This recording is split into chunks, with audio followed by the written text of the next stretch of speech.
chikpada heli nangbu nungsiba nungsi mayayaduna nanggi manglantay bang nanidasu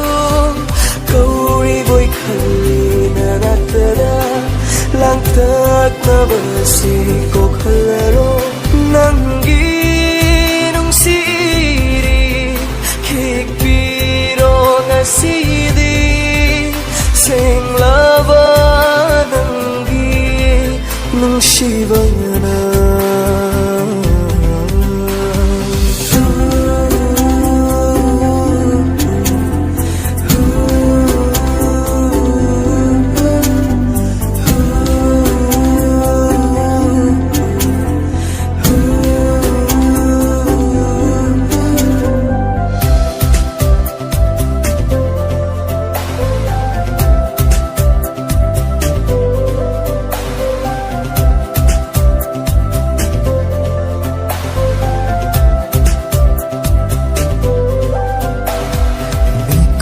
Kuding ng taning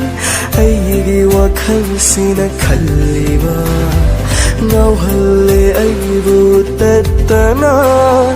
nangi chamjabi na tauna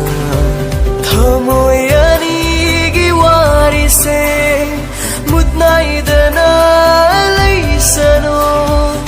sona hausano nang aigi warise ngasigi taibang kumbara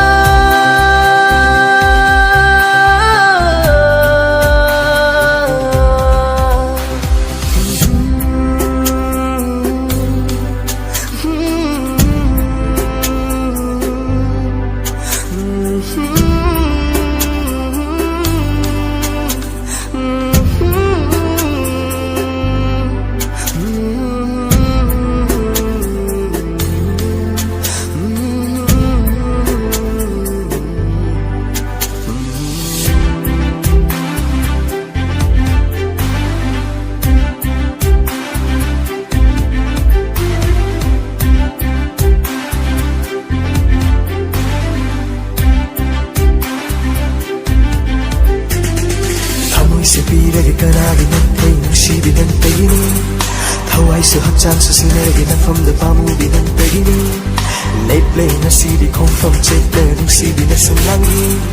Yekna bakong dailak larisu chingjaw bumlip kanina Nantagi nungsiba na ngaw halaba thamo sibu Punsin biro nungsibi kalaba thawina Kangsinada sadu na layranu thawai oibi nangbu Biro nanggi thawai hakchang pumba ifamda